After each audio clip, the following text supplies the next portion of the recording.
Oi, gente, eu sou a Duda e hoje nós vamos conversar sobre O Adversário Secreto de Agatha Christie.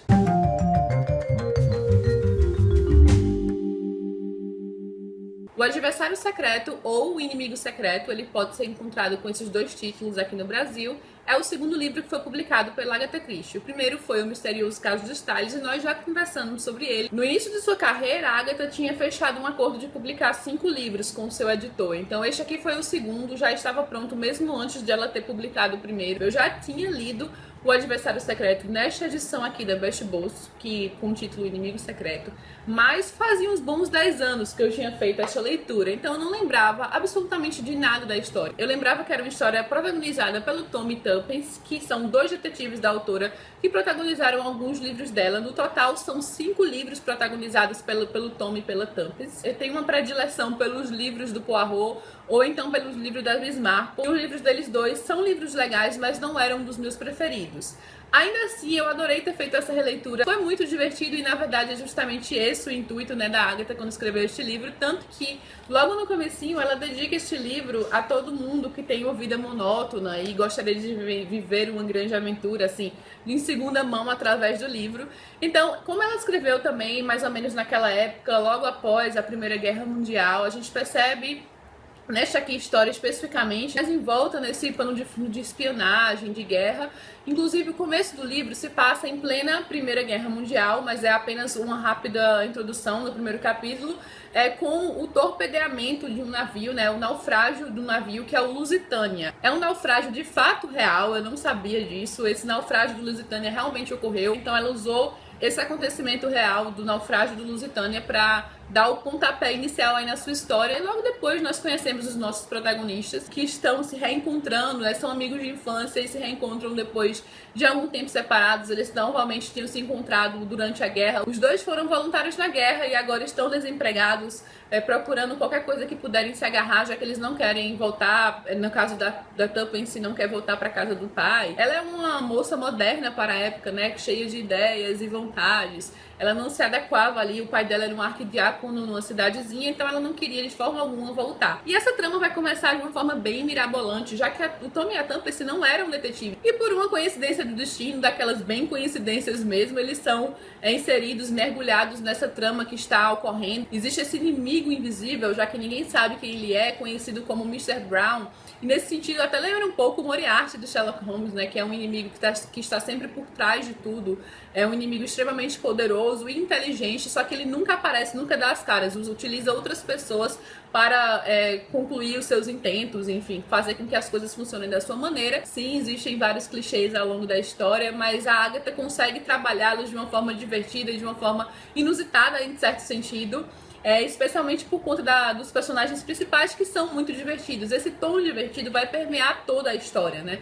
Diferente das histórias até do Poirot e da Miss Marple, um tom maior de suspense e mistério, neste aqui existe sim certo mistério, mas é uma trama mais de ação e espionagem, com um toque bem leve, por vezes engraçado, por conta até da personalidade dos protagonistas. E agora nós vamos entrar naquela área dos spoilers, porque sim, nossos vídeos sobre a Agatha Christie têm spoilers para ficar mais divertido, a gente poder compartilhar nossa experiência de leitura de uma forma mais completa. Então, se você não leu o livro, eu vou colocar aqui embaixo exatamente o ponto em que você pode pular e estará livre de spoilers. Então vou repetir o que eu falei da vez anterior no vídeo passado. Por mais que eu tivesse lido este livro, eu realmente não lembrava da história. E diferente do outro, este aqui eu consegui identificar de uma forma muito mais fácil a identidade do vilão por trás de tudo que estava acontecendo. Por mais que não seja uma história essencialmente do estilo que a Agatha ficou conhecida, né, que é aquele estilo whodunit, ainda que exista um whodunit de forma leve, já que nós queremos sim saber a identidade por trás deste vilão, deste arqui-inimigo, do adversário secreto que é o Mr. Brown, nós temos um pequeno número de personagens que podem, de fato, ser o Mr. Brown.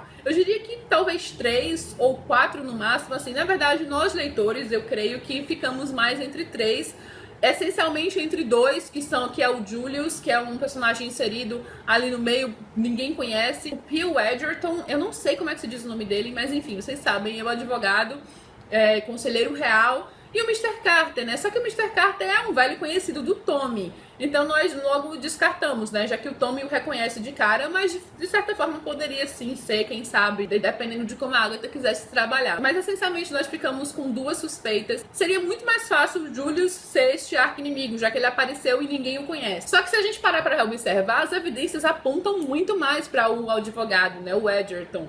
Já que ele é conselheiro real, então ele é uma pessoa que goza de uma reputação ali por trás do governo, então ele pode mexer seus pauzinhos, e ele já está numa posição de poder, é um homem inteligente. E uma das maiores pistas é também o fato dele andar sempre com a Rita Von der Meyer, que é uma das criminosas do livro. Então por que a Rita se sentiria tão à vontade assim na sua companhia, já de nosso conhecimento que ela conhecia a verdadeira identidade? Nesta parte em si, quando é inserido esse fato dela andar muito com o conselheiro real e dele ser essa pessoa tão abnegada, né, que sempre recusa cargos importantes, existem fortes indícios de que de fato ele seria o adversário secreto, ele seria o Mr. Brown, especialmente quando mais à frente as suspeitas vão recaindo ainda mais em cima do pobre do Julian, né, que é o milionário norte-americano. Só que aqui, por mais que tenha esse mistério por trás, isso nem é de fato o mais legal da história. Justamente por isso que ele se diferencia tanto do primeiro livro da autora. Nessa minha nova experiência com o Tommy e a Tuppence, eu simpatizei ainda mais com eles, porque eles realmente são personagens carismáticos, e eu juro pra vocês que eu não entendo porque praticamente todos os personagens do livro tentam classificar o Tommy de uma forma que não é a que eu vejo na história. Exteriormente é o tipo comum dos jovens ingleses, de boa compreensão física e cabeça dura. É lento nos processos mentais. Por outro lado, é absolutamente impossível tirá-lo do rumo por meio da imaginação. Não possui imaginação alguma, por isso é difícil enganá-lo. Ele é lento para resolver problemas e quando enfim algo na cabeça não arreda pé e nunca muda de opinião. A moça é bem diferente, mais intuição e menos bom senso. A forma como um personagem descreve, e outras pessoas, assim, em algumas outras partes do livro, falam do Tommy como não sendo o inteligente da dupla. Nesta história específica, eu creio que ele foi ainda mais perspicaz do que qualquer outra coisa, mas usou mais os seus raciocínios mentais do que a Tuppence, já que ele é o que desconfia da identidade dos dois amigos, né, entre aspas, e ele que vai armar um plano para não entregar a história nem para um nem para outro, até decidir quem de fato é o criminoso. E tanto na parte em que ele foi raptado, ele tem um raciocínio super rápido para tentar sair daquela situação. Uma coisa legal é o quanto a Agatha consegue alternar entre os dois, né? Os dois são importantes para a história, os dois ajudam na resolução do caso, os dois correm riscos equivalentes. Não é porque ela é mulher que ela correrá menos risco que ele vai colocá-la ali naquela bolha. Até porque ela não deixaria isso acontecer, então ela já era uma mulher feminista, especialmente para a sua época em que as mulheres eram mais recatadas e não podiam fazer as coisas.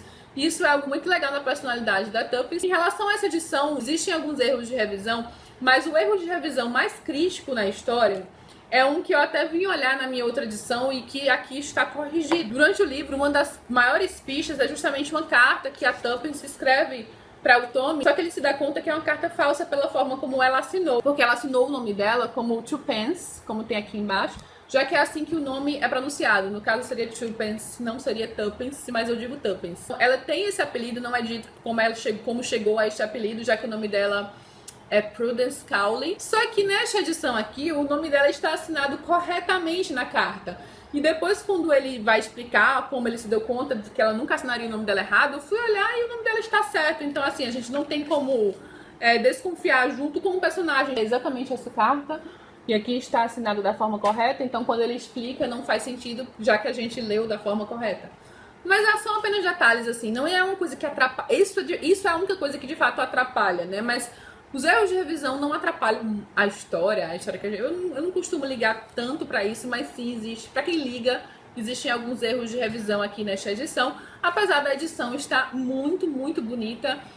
Eu recomendo esta edição especialmente por conta da introdução, que está bem interessante, e tem uma introdução que vai contextualizar a criação dos personagens, vai falar bastante sobre o Tommy e a Tuppence. É uma introdução que será melhor aproveitada caso você leia após finalizar a leitura, já que traz algumas informações da história que a gente não precisa saber de antemão. E essa foi a minha experiência relendo O Adversário Secreto. Eu achei uma leitura muito prazerosa, não é nem de longe dos meus favoritos da Agatha Christie, mas isso não quer dizer que o livro não é bom, porque praticamente todos os livros que eu li dela são ótimos. Claro que eu tenho os meus preferidos, e tem muitos livros maravilhosos, assim, bem melhores do que esse, apesar deste ser uma boa leitura. Durante essa primeira década literária da Agatha Christie, a gente vai perceber muitas histórias similares, assim, nesse mesmo estilo, um estilo mais ação, com menos detetives oficiais. Então, se você está lendo em ordem, essa primeira década não vai exatamente te mostrar o estilo que ela usaria tanto nos livros seguintes. Irá te dar uma ideia, claro, como o Misterioso Caso de Styles é um perfeito exemplo,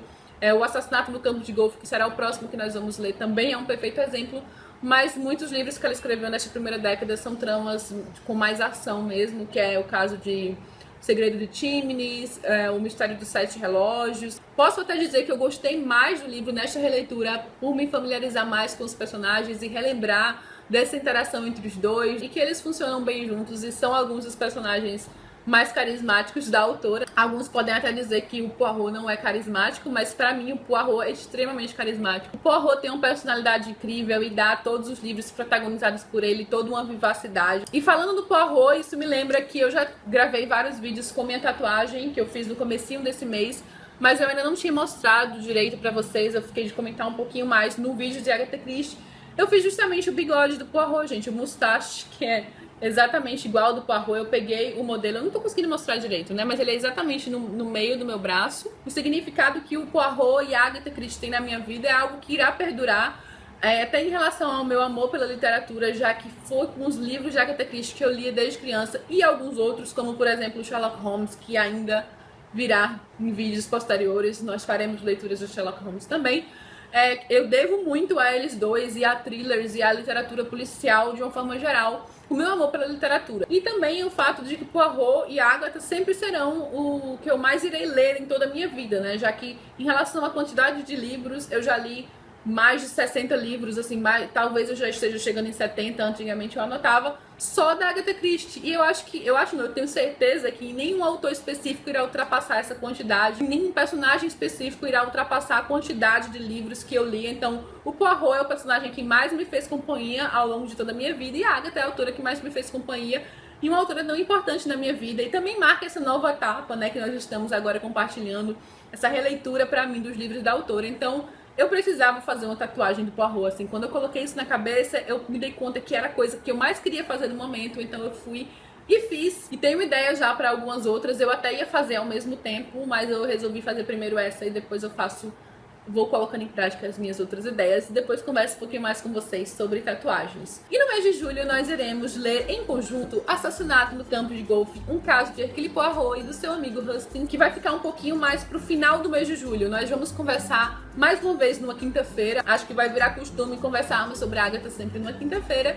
e será na quinta-feira, 28 de julho, no finalzinho do mês, porque na quinta anterior, que é dia 21, além de ficar muito próximo do meio do mês, também é o meu aniversário. Eu prefiro deixar essa data um pouquinho mais folgada, e no final do mês nós conversamos um pouco mais sobre Agatha Christie com Assassinato no Campo de Golfe, segundo caso de Hercule Poirot. E eu espero que vocês gostem, que também façam essa leitura comigo, quem puder, vai ser, como sempre, muito divertido. E é isso, gente, eu vou me despedindo por aqui. Eu falei muito hoje, eu sei. Se você leu o livro, deixa aqui embaixo o que você achou da história. Pessoas que não leram o livro, cuidado com os spoilers nos comentários, mas eu acho que a gente tá sempre avisando, geralmente antes, sobre o spoiler no comentário, mas é sempre bom ficar atento, já que este vídeo contém spoilers, provavelmente os comentários também contêm. E é isso, vamos trocar ideias, vamos conversar um pouquinho mais sobre o livro O Adversário Secreto, já que eu já contei as minhas impressões. Me contem as suas impressões, o que é que vocês acharam da leitura. Se você gostou do vídeo, não esqueça de curtir aqui embaixo, se inscrever no canal, caso ainda não seja inscrito. Beijo para todos e até a próxima!